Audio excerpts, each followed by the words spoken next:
Hello, everybody. Welcome to another episode of 10 Forward Weekly. My name is Mike Fadum, also known as Ambassador Kel, and I am your community manager.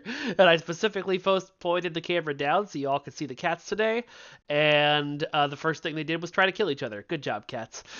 I am joined today by two amazing guests: ship artist Donnie Versaja and systems designer Jeremy Randall. Say Round of hello, applause. gents. Hello, hello. Hello. How are you folks doing today? Good. Not bad. Good. Yeah, good. Yeah. All right. That's be about as honest. good as we can guess on some days. So we are here to talk about the legendary D7. A question just popped into my head that I know Donnie will know the answer for. Does D7 stand for anything, or is it just? It was made up on the set of the original series, according to legend, between Bill Shatner and Leonard Nimoy, who were talking like they were just joking around, like, "What is it, the D5? No, it's the D7." And that's pretty much what it was called behind the scenes, and then that made it into fandom. That could be complete garbage. I don't know, but that's what's on Memory Alpha. That's Um, hilarious. yeah, and that's why it's so like it's not a Klingon sounding name. Yeah.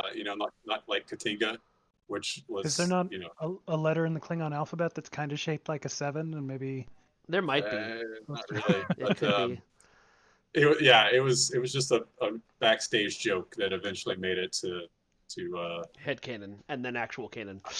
yeah. I think when Mike Okuda did the encyclopedia and all that stuff, he just like they took little stories like that and solidified it into canon through the encyclopedia. Yeah. Yeah. That's awesome. I love how much of Star Trek is just like nerds saying, "Yeah, fine, that's canon now." how much Yeah. of any IP? It's true. It's true. Especially the early stuff. Like every major science fiction franchise has those things that are just like, well, somebody said it, so now it's true. Uh, Before they all had, like story groups and things like that. But we're talking today about the newest entry in the D7 family, which is part of the Legendary Klingon Defense Force Captain Bundle. Which is that the longest name you've given something yet, Jeremy? Possibly. Honestly, we all wanted to call it the Legendary Klingon Bundle because everybody knows that probably implies like Gorn and Orion and everything. Yeah, but then there was a big discussion of, but what if they think it's only Klingons? We don't want to mislead them. Communication in a video game is very important. and to be perfectly honest, it's good that we clarified it because when we said the thing about getting a KDF character to 65 to unlock cross-faction flying, I got so many questions of, so does it have to be a Klingon or does it have to be a Discovery Klingon to get to 65? It's like, no, just anybody, yeah. any KDF, guys. You got And this. I can understand part of that confusion because we were doing the Klingon recruit and the Discovery Yeah. Klingons were new. So Yeah. a lot of games would be like, just play the new stuff, nothing else. But no, you can do a lot of things. So tell us a little bit more about the sorry. Turquoise just tried to use Trance Day Invisibility to force me to give her a bundle for free. Tell us a See the little. request. Yeah. Tell me about the the bundle. What is this bundle, Jeremy? Give me all the information. Oh, all of it? All of it. You don't have to read the blog word for word. Just I recommend anyone that is curious, read the blog. Yeah. Word for word. But to wrap it up in kind of a nutshell, it's a microtransaction, a cash purchase that gives you two things. One is the legendary D7, which we're going to talk about more. The other is a boost to take any KDF character to level 65, along with giving them a bunch of equipment, bridge officers, specializations, all that kind of stuff. Everything that you would need to basically be able to jump right into level 65 gameplay without feeling like then you have to go and gear up and everything like that. We don't include any boosts for like reputations and things, so there's still plenty of things to do with your character, plenty of things to learn and to earn, but yeah, it'll get you on the right path.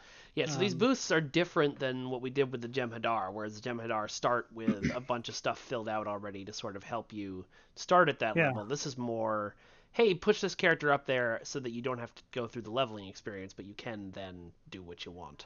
Yeah, well, that's, I mean, is kind of a showing a difference in what we've learned since then. Because with the Jem'Hadar, we wanted to make it make players that were entirely new to Star Trek Online able to jump right near the end of the game. And that's why we pre-spent skill points and spec points and everything like that. And we pre-outfitted your characters with all the new gear and everything so that you, as a brand new player, wouldn't have to jump through all those hoops before getting into the gameplay. What we found is that it didn't help. New players coming into Star Trek and having never played before, given a character with all this stuff, were incredibly lost. I think our metrics for stickiness were like less than single-digit % players actually continued playing with those characters if that's how they started the game. More of them actually quit that character and went and played a Fed or a Klingon and then stuck with the game. So we've learned since then that really wasn't serving us or the players. So these boosts actually require you, in order to be able to apply it to a character, you must have a level 65 somewhere on your account already. And that requirement is meant to imply, like, you know most of the things about the game, you understand how to equip yourself, you understand that skills exist, all that sort of stuff, so that when we throw you right into the end of it, you can take care of that yourself, you can outfit your character how you like, you can customize them to your heart's content. So I had a couple of questions from chat that I wanted to throw your way. This boost, I assume, does not work on Romulan aligned, Klingon aligned Romulans or Jem'Hadar. It's just for KDF characters. That's correct. So you have to actually start as a KDF character, do the Klingon tutorial experience. Those are the characters that can apply this boost. Yeah. And Rasbradigan is wondering, if they purchase this bundle, will they be able to save the boost and use it on any future, like, say there's a recruitment event rerunning soon, very soon. Would they be able to hold on to it and then use it on a character they created for that event? Yeah, you can only use it once. It's not something that you can repurchase, but yeah, you can hold on to it forever. And if you don't have a 65 on your account already, but you want the ship, purchasing the bundle will give that to you. And then you can, just like, I forgot who asked, but yeah, you can hold on to the boost for later use if you like. Yeah. Cool. All right. Well, with that all in mind, let's take a look at her. So today, of course, we have Mr. Donnie Versace on the stream with us, who designed this two of the skins for this ship, but this one is this is Gorkon's Kronos 1, right?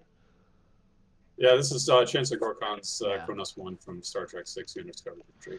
And I didn't design anything, Mike. Sorry, you recreated. You're right. My bad. Yeah. Whoa. Let's make that 0.2. Oh, free cam speed doesn't work on this. That's right. Okay, cool. So tell us a little bit about this design, Donnie, where it was first seen, how you recreated it, etc.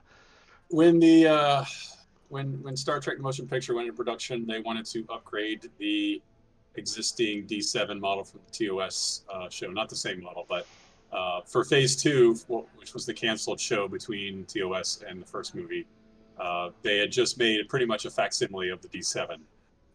But when Star Trek the Motion Picture was greenlit, they decided to add a lot more detail to it.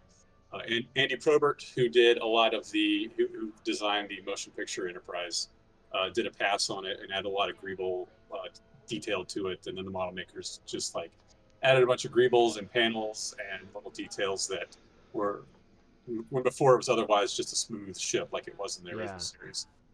So that model was used in that movie.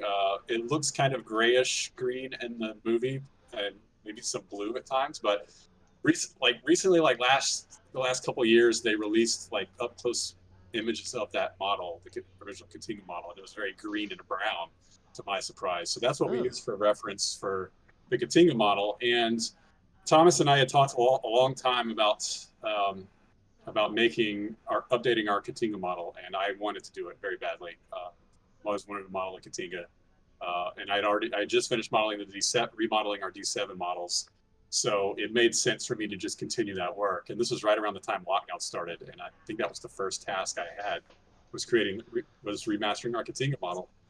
Oh, nice. And I had a lot of fun with that, but I was like, Thomas, like there are so many little changes on the Kronos one, and I just don't like. I want to do a variant for this, but we just don't have the time. And because I mean, it looks up close, it looks like the same ship, just with different colors on it, but that's not true at all. There are so many little details that are changed about this ship. Point me out to some of them so I can show them off on camera. All right, so if you zoom in on the bridge, that little red tower, Yeah. that the top of that tower is like almost completely different. The top of that. Let's see. Go. I love the gold filigree when you get in close. Yeah. The gold filigree was all like that was a big time sink too. I knew that was going to take a while. If you go underneath, let's see, like okay, pan to the right. All right, you see the little pipe, like that little section? Yeah, this thing right here? Yeah, where all those little pipes are. That's different. There's a lot. The aft section, the greebles on the aft of the ship are completely different. Oh man, that gold filigree on the sides there is really cool. That gold on red look. Yeah, there's some differences in go forward of this structure on top where that meets the neck. All that is different. All that stuff right there. The nacelles are like the same model underneath, but different greebles, and they have that inset green. Someone's asking in chat, what is a greeble? Can you describe it? Oh, a greeble is like a greeble. I think that term originated in Star Wars, maybe earlier, but you know, like are like little small, like very high density details that are just kind of glued on top of the model, and that's kind of what they did with Star Wars. Was like they just threw hundreds of like little model kit parts onto the structure of the models to make them look very hyper detailed. And this was done heavily on this model when the motion picture went into production, where they would just cannibalize different model kit pieces and glue them on. Some were designed, some were just taken from other things. There's actually, I felt like, and you can recognize some greeble parts that are on other ships. There's actually part of the engine, the nacelles on this ship, you can actually see on the TIE bomber model from Empire Strikes Back. Oh, really? Yeah. So yeah, like it's just these were both built by ILM, I think. So that would make sense. Maybe not this. Maybe this wasn't built by ILM. I don't know. Anyway, so there was a lot of work to do that I knew. It wasn't just going to be like slapping a new skin on it, and also a lot of the panels had to be re-UV'd because the way our material setup is, the coloring was different between these two ships, so I had to re-UV a lot of these panels. So it was a lot of work. But when I finished the Katinga, I was like, Thomas, like if we don't do this now, we're never going to do it. And this was last like April, I think, and almost a year ago now. And he's like, well, if you think you can get it done in like, I think 7 days or 10 days or something like that. It's like, if you think you can get it done in that time, I'll fight for, you to get that time. Because I was like, could I interrupt for just a second? I'm sorry I'm watching chat. Yeah, but I've seen about 5 different people now talk about the same bug, and I've already announced that it's going to be fixed. So, sorry, I don't want to interrupt, but come on. That's fine. So just to be clear, it's the invincibility thing that y'all are experiencing on console. Yeah, that fix is going out like this week or next week. It's already been made. It's already live on PC. We're good. I don't think it's 5 different people. I think it might just be the one person. Different names. Oh yeah. Okay. Yeah. Oh yeah. It's literally as you said that somebody posted in Facebook chat. Spam the chat with the God mode glitch. Let them know they have to fix it. We fixed it. Please don't. We fixed it. It's fixed. It's fixed. So, but yeah, I used. I had like about 100 shots of this model. That's this amazing. This was the Katinga model, just refurbished and redressed for the use in the undiscovered country. And I found it still exists somewhere. But I found like 100 up-close shots of this guy, which I used very extensively, which I don't think I would have been able to get as much detail as I got if I didn't have those shots, because you don't really see this guy up close in the movie. You see it from a distance. The more reference I can work with, the happier I am. when it comes to recreating. I can't believe they have. Well, no, I can believe they have that many extensive pictures of a model because you need that for filming. But I can't believe that those pictures were not only saved but then made available to the public. Like, no, these were taken. These were taken like a couple of years ago. Oh, really? Yeah, of the Kronos 1, the Katinga model. They released images from back in the day recently, which I was surprised those hadn't come out yet. But yeah, so finding both of those when I did was great because they weren't released too long before I started work on this. So had I not had those, it wouldn't have turned out as good. Well, it's turned out absolutely freaking gorgeous. I love it. It's such a cool version of this ship. But speaking of cool versions of the ship, there's another one that you made for this that I want to take a look at. Whoops. But apparently, instead, I'm going to edit this Confluence page.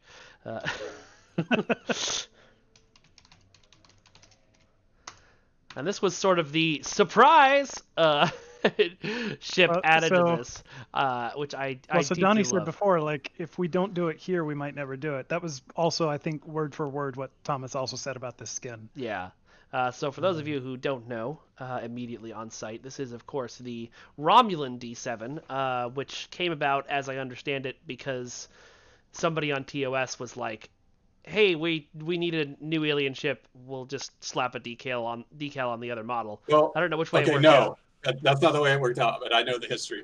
Hit me. So they had spent a bunch of money on making a new Klingon ship, which was featured in the episode Elan of Troyes, which was filmed before it appeared as a Romulan ship. But it appeared as a Romulan ship first, which was a neat little detail because the way production worked, they just aired the second episode first. So it first appeared as a Romulan ship that was used on loan from Romulans are using Klingon designs, the word from Spock. But they had spent all this money on this model, so they're like, we got to get more use out of this. So they used it as a Romulan ship in the Enterprise incident.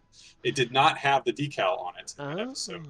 That was added by the remastered stuff later when they remastered TOS. They added the Romulan decal on it. And it had already been depicted this way by a lot of model building fans. People that built models and stuff. It was already depicted that way by fans in the interim, so they used that in the remastered stuff. So, but yeah, nowhere in the original series does this decal appear on the D7. That's super fascinating. I can't get out of my I head. also didn't realize they actually put a bird on it. I actually didn't realize that they had a line in the episode to explain it. I sort of expected it being, a 60s TV show. They were just like, nobody's going to care. So I'm glad they cared. Yeah, they cared enough to throw in one line about it. Hey, that's all you need. But they also used, like, Romulans were using Klingon disruptors in that episode, and it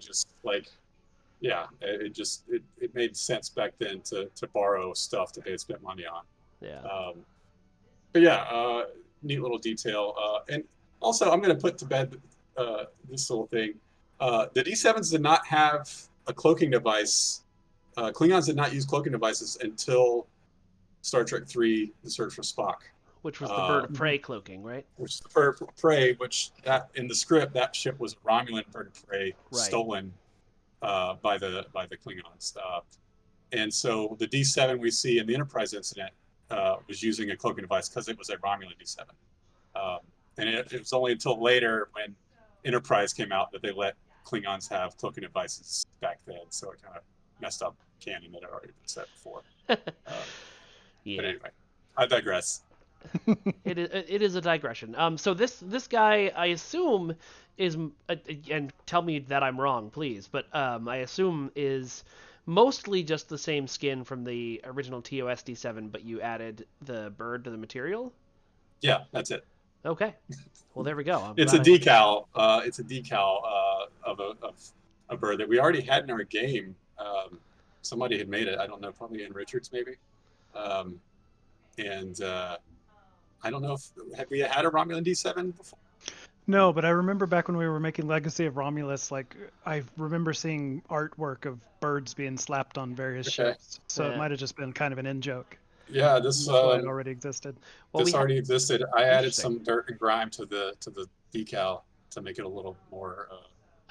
Thomas says we made it for the Romulan TOS critter group. So there you go. But yeah, that's all I had to do was put a bird on it. If you like it, then you should have put a bird on it.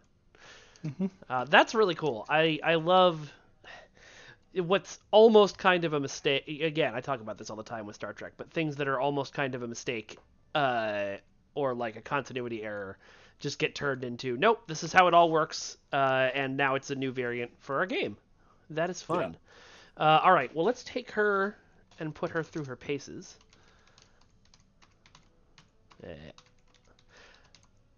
Oh, you know what? I just realized I didn't do fan art this week. Somebody remind me to do that before we sign off. Nah. Okay.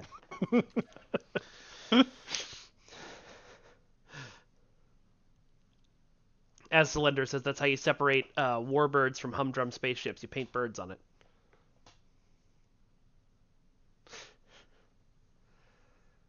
Did we do one of these for the D7 when that came? For the. Did we do a stream with D7 or when the remastered D7 came out? I don't think we did a full stream, no.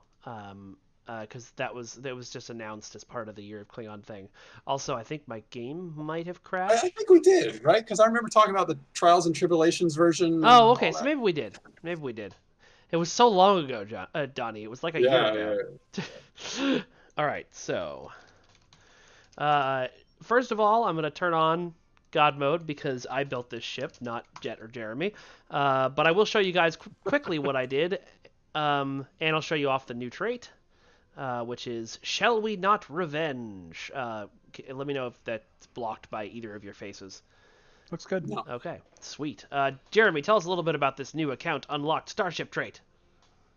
It's called Shall We Not Revenge. Thank you. Is that good? Yep, good? That's it. Okay, so using any hull heal or any intelligence bridge officer ability, not any hull healing bridge officer abilities, will basically put you in a mode where you begin reflecting damage. And this mode lasts a fixed duration. If you trigger the trait additional times while it's already active, instead of refreshing the duration, what it does is increase the amount of reflect that you're sending back at anybody that is shooting you. So if you keep spamming Intel bridge officer abilities or hull healing bridge officer abilities, you can keep increasing more and more reflection from anything that comes in and shoots you. Oops, getting shot. Let me get in this fight. So yes, this is Mark X. I'm using white Mark X gear on this guy because that's what I had in my inventory when I went to set up for the stream, an hour ago. I know we kind of because I figured this ship remember... does need to be a beam ship, not a cannon ship, but maybe I'm wrong. Oh, it sure, really yeah. turns like Schnell. I think this ship was probably always a beam ship when you saw it on screen, but it is a battle cruiser, so you can use cannons if you feel like that's the way that you want to fly. Yeah. We kind of glossed over it, but remember that this is a legendary ship, so you also get the starship traits from its previous lineage. Yep. Which I think there was only one for this one. Yeah, and then they got 2 consoles with this ship as well, I believe. Mm-hmm. And a third special console. Oh, that's right. The equipment bundle that comes with it. And just so we're clear, because this got mentioned before, that console, if you get when you open the equipment bundle on whatever ship you're planning on boosting, that console becomes unlocked for your entire account, right? Yes. Yeah. It's an extra bonus for your whole account. And I think it's actually just tied to buying the microtrans, honestly. I don't have the data in front of me, but I think you don't even have to claim the equipment bundle technically. I think you just once you've spent the money, it's yours. Beebs Pandas wants to know if the trait is buffed by disruptor damage and or EPG. Yes, with the caveat that it's not an energy weapon. So if you have something that's generic disruptor damage and doesn't say disruptor energy weapons, that will increase the amount of damage that you're doing with your reflect. But if it specifically says that it increases your weapon damage, it won't affect this trait. I apparently have no bridge officers equipped. Just a moment. I was noticing as I was flying over, I was like, well, what are my bridge officer abilities? Oh, I see. It's going to be hard to trigger the trait if you don't have any. Yeah, kind of hard to do that. I don't think I have an Intel Bridge Officer on this guy. And I don't have the trait unlocked on this ship. I gave it to myself an hour ago. So and yeah. I don't see any hull heals on your bar either. So that nope. Would be a so we won't. anyway. We just won't be proccing that trait today. It's okay. It's not visual. You might see little tiny disruptor cannon shots fly off your ship, but it's meant to We've kind of learned our lesson. We try to make our starship traits not very spammy these days because they're going to be triggering a lot. We try to keep the effects on those to a lower level, generally. Rast Bradigan wants to know if there's a lockout on the trait, or if a new amount of stacks become available if you can trigger a hull heal or intel ability immediately after that 20 seconds ends. Immediately. There's no lockout. But as I said, the duration is the fixed duration, so you can stack it up until, I think it's 20 seconds it lasts. So you can stack it up and reflect more and more of those 20 seconds, and when that ends, you're going to have to start your stacks over. But you can do it back to back, 100% uptime. Nice. Do. Yeah. Let's see. Somebody's asking if the DS9 bridge officers are available. Yes, they are. They're available in the latest Mud Bundle, which is in the Zen store. So go grab them there. Rasolio Lisu wants to see the new console stats. Yes, I don't believe I granted it to myself on this ship, so give me 1 second here to get out of combat so I don't... oh wait, I turned on God mode. There's no way I'll explode. I'll never die. Ha ha ha ha ha! But you won't be able to equip it unless you leave combat. unlike the Oberth. Sorry. Anyway. Let's see. I'm sorry if we're missing your questions. Chat's moving a bit quickly. Yeah, chat is moving. We're not doing it on purpose. Stasis field projector, is that it? That's the one, yeah. Your Confluence page does not list a logical name for it. Cool. So if you want to look up that name and send it to me in Teams, that would be ideal. It'll take me just a couple minutes, but yeah, I can go cool. try to Thank find you. that. In the meantime, so this is an Intel battle cruiser. So what kind of combat role does the ship fill? I mean, obviously any, but so the D7 generally, Klingon battle cruisers in general are actually pretty versatile. You can do them a lot of different ways. You can kind of gear up for primary DPS output, or you can gear up for survivability. They actually have enough going on in terms of like equipment slots, engineering consoles, all that kind of stuff. They can do both at the same time pretty effectively. But I think that the real niche that battle cruisers tends to fill is more of the survivability role, which is why we went with a starship trait that is shoot me, yeah, and I'll shoot you back. Please shoot me, and I'll hit you harder. Yeah. So this is definitely another sort of tanky build, like something that you could put together. I think it lends itself to that. I think it's also totally viable for being more of an offensive monkey. But I think that battle cruisers just fill the defensive role better. Yeah. Okay, we've got the logical name for you in our chat. Awesome. In the Discord chat, or did you Teams it to me? Yeah, Discord. Okay, can you Teams it to me? Because if I open the Discord chat, it'll move all your faces. Okay. I know. Done. Awesome. Thank you. We're professionals, people. We We've know planned this what stuff we're in doing. advance. So much. Yeah. Hey, Mav. Nice to see you. Let's see. Whoops. No. There we go. Open chat and also open. Okay. Getting shot. Hold on. Somebody asked they'd like a link to our Discord chat, please. No, it's a private call. Thanks. Yeah. No. We don't actually have like an official Discord. There are a few other communities around that do have them. If you're interested in that, I think you can find them. Yeah. All right. So let's fire off the Stasis Beam with the next group of Benthans here. So this is, if you're not already familiar, this is actually pulled from an animated series episode, one that featured the D7 very prominently as the enemy. Whoa, what just happened to the chat? Sometimes it does this. Facebook chat just explodes. Wow. And it's like, what happened? It's like it was buffering and then it just barfed at us. Yeah. Guys, real quick, this little story. Thomas came to my apartment the other day because he lives right next door to me now. Or I live right next door to him now. And we watched The Undiscovered Country. And anytime that the Kronos one got on screen, it's just like me and him were just like, oh. We just like nerded out like watching all the ship shots in that movie. Or we watched the whole movie, but that sounds anytime like... the ship got on the screen, it was just like, ship porn. That sounds like a freaking wonderful way to spend an afternoon. On my huge 4K TV that I bought. Oh so yeah. Oh yeah. I So can't. Go ahead. anyway, as I was saying, it was taken from the animated series. The weapon that they used in the animated series, though, actually debilitated the D7. So we fictionally spun it. We were like, it doesn't have those downsides anymore, so you can use it in the modern era. And what it basically does is up to 3 targets in your forward 180 arc get their engines and shields, I think, maybe knocked offline. It holds them in place. Just wrecks them. It's a stasis beam. It's a control ability, but if you can get an enemy right in your targeting arc and use this on them, they're in for a bad time. You're gonna have a bad time.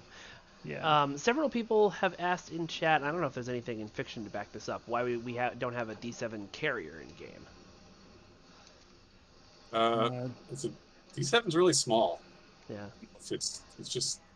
Do we have carriers that small? I don't think so. I mean, we have some like escort carriers, but generally it's not something unless there's a strong there's a technical manual that says it carried fighters into battle or some other fictional element that really suggests that we should do that.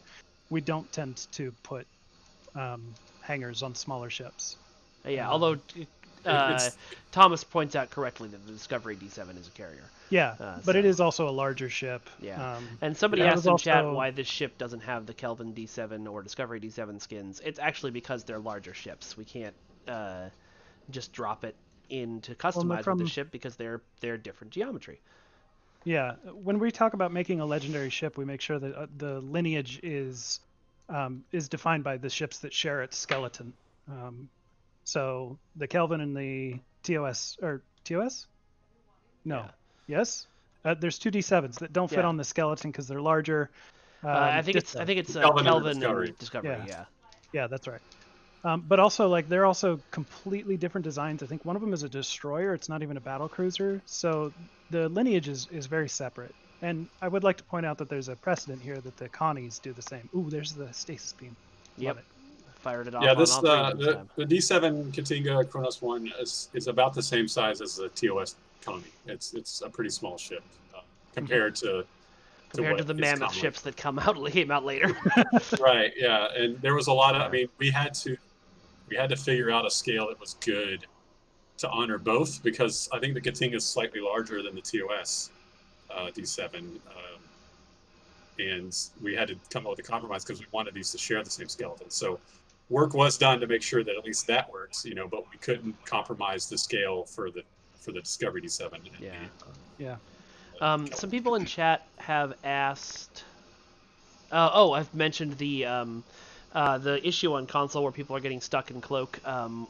We're aware of that. We're looking into it as quickly as we can. We're very annoyed that bug happened fairly close to around the same time as we launched the Click on Recruit event, which gives you rewards for cloaking and killing people. That sucks, and I'm sorry.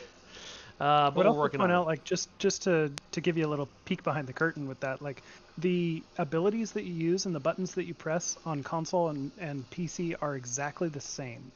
So the fact that there's a bug like that exists on only one platform makes it very difficult to pinpoint what's going wrong. Yeah. And even when attempting to reproduce the bug internally, using our own test kits, it's very difficult to make it happen. So we're aware, and we're trying our best to track it down and what's causing it. But it's a really sticky, weird thing. Yeah. Cryptic just hired a few more software programmers for live game support, and so we're hoping that gives us a little more eyeball time from some of our programmer people to track down more issues like that. Let's see. There was a question that somebody asked.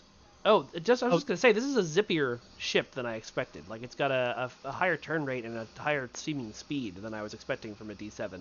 Is that just because it's a smaller ship? That was actually something that came up during the design, I believe. Let me double check my notes on this. But if this is the ship that I'm thinking of, we just released a legendary Borcha. So in order to make sure that the 2 ships weren't exactly the same, I decided to look at what makes those 2 ships different.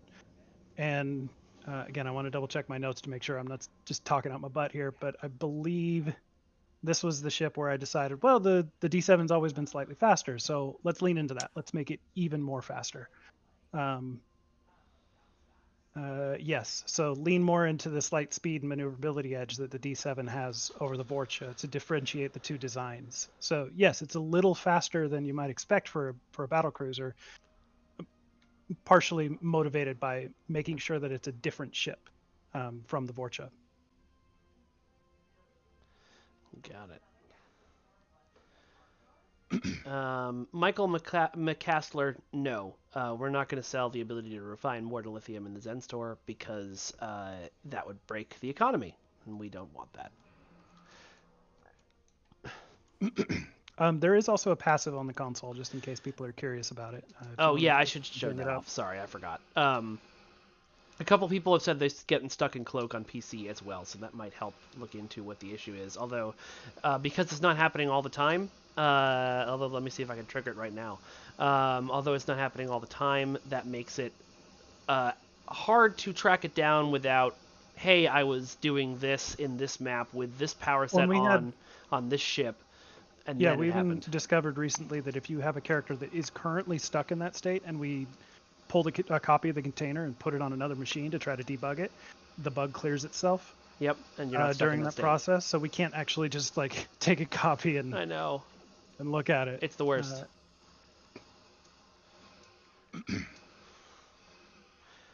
KelMG, this is a question I saw come up. Magic does have a page on their website listing the odds of their lockboxes. I don't know what brought that decision on because I'm not on that team, and I don't know if that's going to trickle down to Star Trek Online or not. But if we do, I'll let you know. Cylon says picking up any items will take you out of Cloak on PC. I do know that at least on PC, responding a hail auto decloaks you now too. Or decloaks you too, which I hate, time. but not every time, but yeah, most of the time. But that could be also helpful. I mean, I hate to harp on the bug too much, but this ship has a workaround for you because using gather intel will also knock you out of Cloak. Oh, there we go. So as Solender says, the bugs that disappear when we catch them are called Tal Shiar bugs. That's great. Let's see. Can you show the tooltip on screen for the console? Oh yeah. Oh, I guess. Well, you're God mode. You don't have to kill that sucker. Yeah, it's fine. How many times have you killed Majkala anyway? Yeah, exactly. So there we go. This is tell us a little bit more about what this console does, Jeremy, while we're looking at so the passives there, in case the skill names don't make sense to you, is readiness and all three different things. So it improves your cooldowns for all of your bridge officer abilities in engineering, science, and tactical. Oh, nice. Not an enormous amount, but console passives are never meant to be an enormous amount. But then you can also see what it actually does when you click it. It does drain your auxiliary power as soon as you click the power, but it's allowed to regenerate right away. Yeah. It doesn't keep you locked out of your aux or anything. And up to those three foes that it affects, it'll disable their weapons and engines for a long amount of time. That duration is also increased by control expertise, which I know some players actually have builds built around. I wouldn't be surprised to see that number go up to 60 seconds or so if you're really gearing yourself for it, which is... That's why I said they're going to have a bad time. Yeah. Several people on both Facebook and Twitch chat have said, why are you ignoring my question? And one of them is rage quitting. Sorry, Richard A. Sheets. There are a lot of questions coming by, and I'm monitoring 2 chats right now, and I'm trying to get to them as quick as I can. It does look like Facebook chat is being throttled for us, so we might not be getting everything. Yeah, sometimes that happens. So Turquoise C... there's not really, you're talking about making a TOS interior kit to build the Romulan Commander Bridge. We wouldn't just make a kit, just making a kit to make one bridge, then it's not really a kit, we're just making a bridge. We make kits when we're going to make a lot of things out of them. Do we even have a Romulan TOS kit? No, we don't. Last time on the show, we talked a lot about environment kits, specifically, because... Nick was showing off the 2409 Federation kit he's working on, and I think it's still not quite clear to a lot of players what that is. We create kits like the Klingon kit and the Federation kit that Nick's working on right now when we anticipate making a lot of environments in those styles and have to make them quicker. That's why the kits are customizable and interchangeable. Yeah, modular. Yeah. Yeah. Yeah, kits are a big time investment. Yeah. Investment. Also, in case it's not already clear, even creating a kit doesn't magically build an interior for your ships either, because then the kits have to be turned into an environment, and then content has to go through and put people in it and interactions. Yeah. And so that's doors kind of to get in and out of it. Yeah, it's a multidisciplinary thing to make a new bridge for people. That's why, like, when we created the bridge for the new bridge for the Klingon tutorial, and it didn't immediately become a player bridge. That's why, because there's so many things that have to go right and be done together for it to become a player bridge.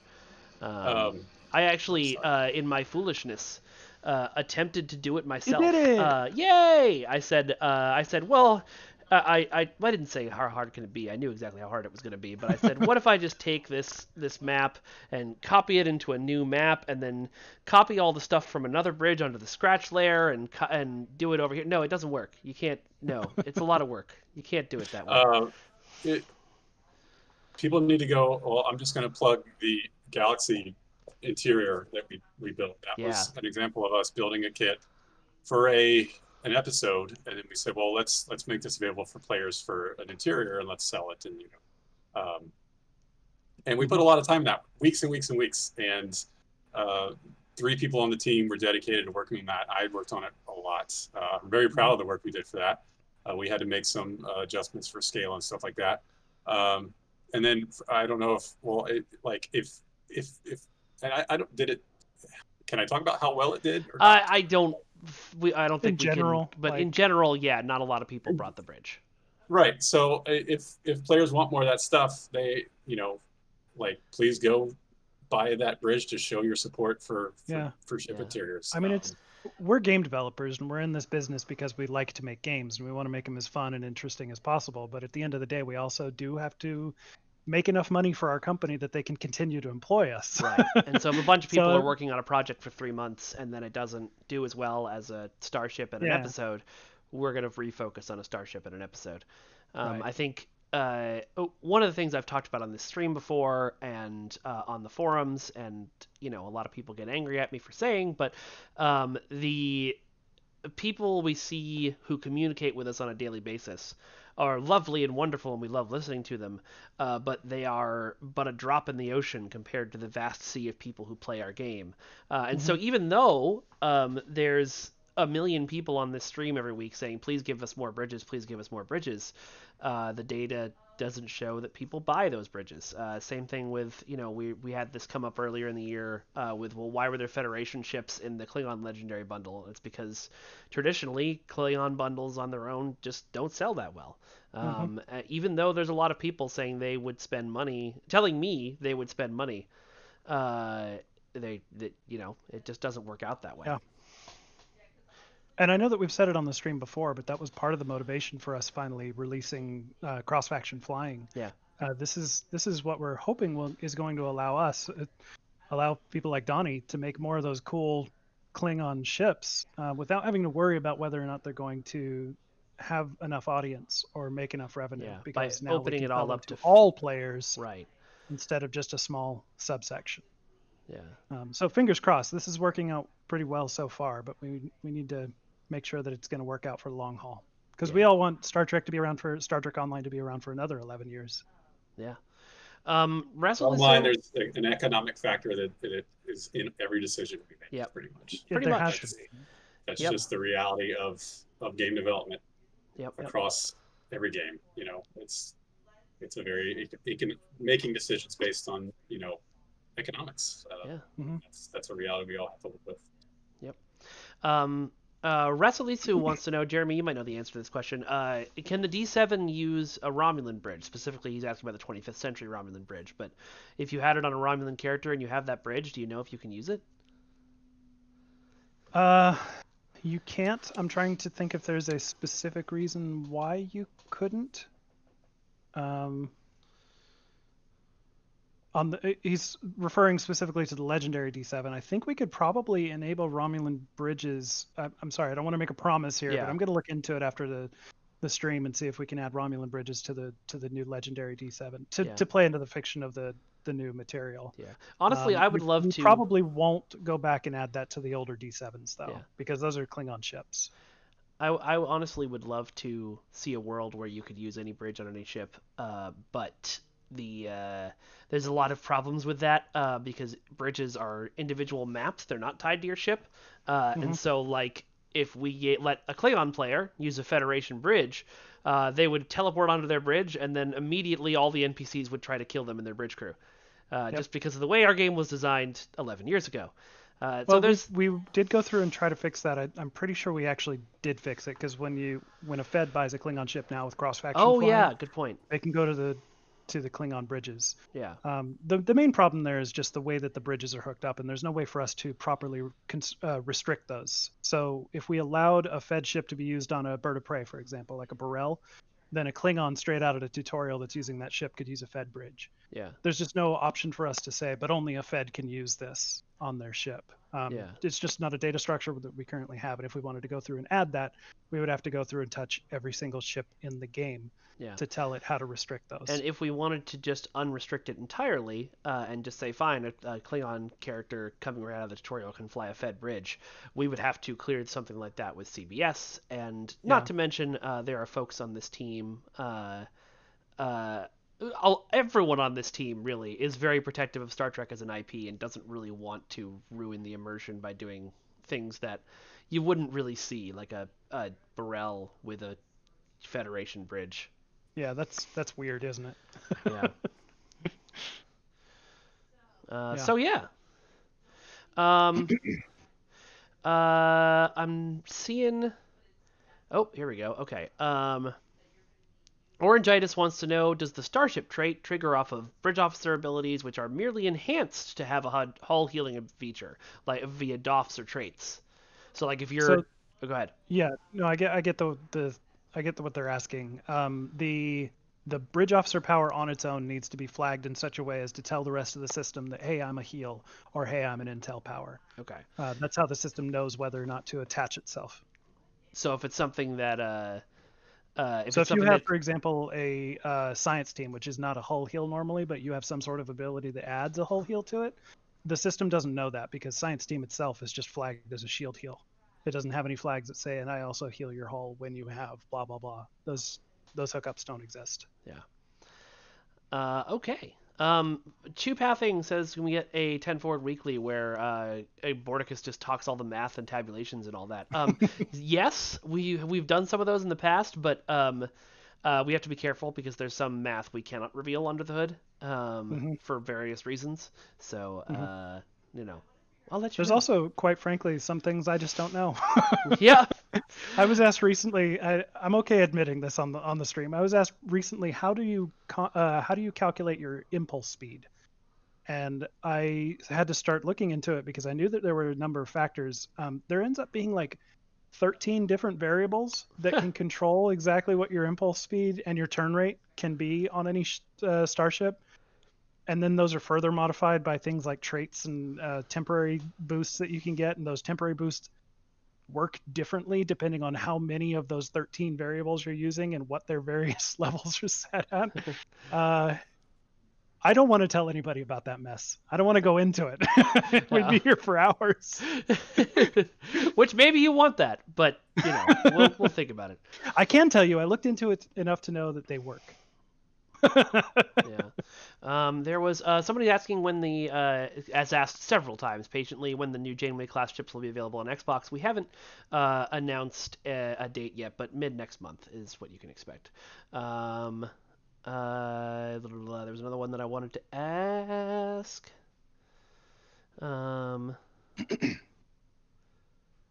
But will cross-faction teaming ever exist in the game? So when our game was designed 11 years ago, it was designed in the same model as World of Warcraft because that was the most popular game at the time. And it was designed so that Klingon and Federation, only two factions, and hate each other. That's why Romulans have to choose a faction and Dominion have to choose a faction. That's why we don't have cross-faction teaming. That's why it took so long to get things like cross-faction flying. It is unfortunately one of the more difficult things to pull out of the code. You would have to go deep into the dark dungeon that is our code base to get that one mined out and fixed. Well, and it's more than just the implementation of actually making it work, is then retrofitting 100% of the content in our game to make sure that it uses whatever the new code is that makes that work. Yep. Exactly.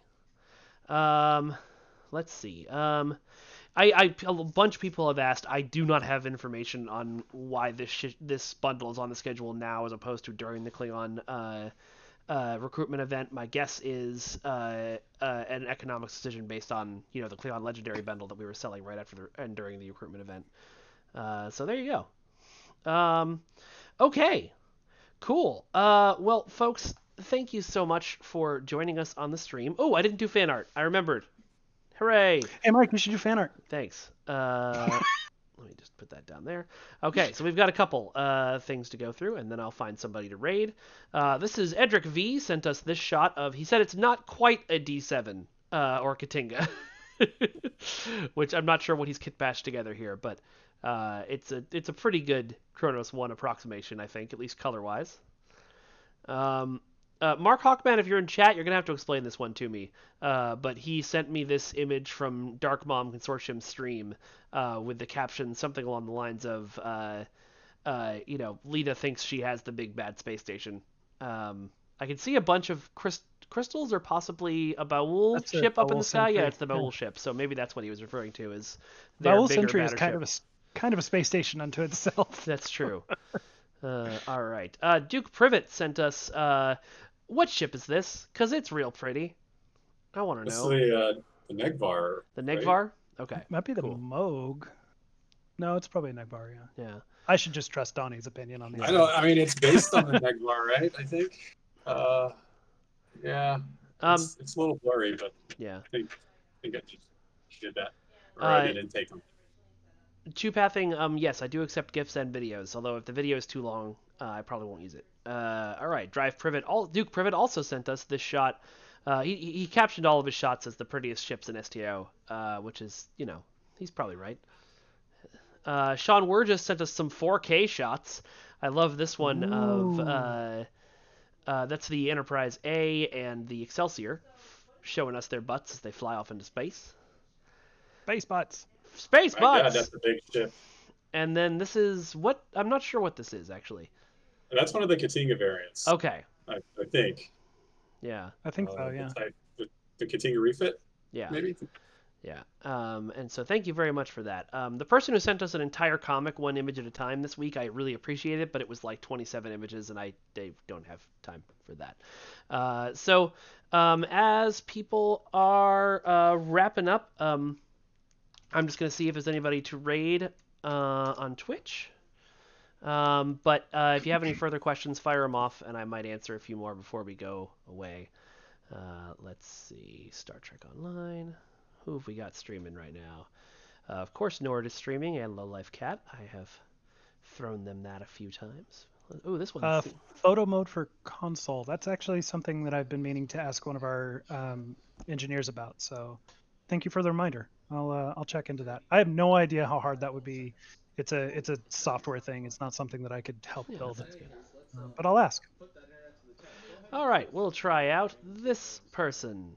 They seem to be doing well, and they've got a stream called the D7 Rises. Even though they're not flying a D7 right now, they're flying a Titan. But that is okay. Okay, so Twitch we are rating. Thank you very much. Turquoise is dropping subs to people in chat, which that money goes to improving our streaming equipment. So thank you for that, I guess. Oh, it does. Yeah, I thought so that's good. No, it doesn't just go to Perfect World anymore. Thank God. They agreed to help us to let us use that for that. Okay, we are going to raid on Twitch, and we are going to say bye-bye. Thanks for everything on Facebook. And Donnie and Jeremy, thank you all so much. I appreciate you having you on the show and all of your insights. Oh, and don't forget to tune in tomorrow for the 1st of April. We'll have some fun stuff in addition to the D7. So yeah, there's some fun stuff happening tomorrow. Yes. All right. Jasp1701 says, will there be new voice actors for Star Trek Online? Yes. Yes. All right. And Facebook can still see us.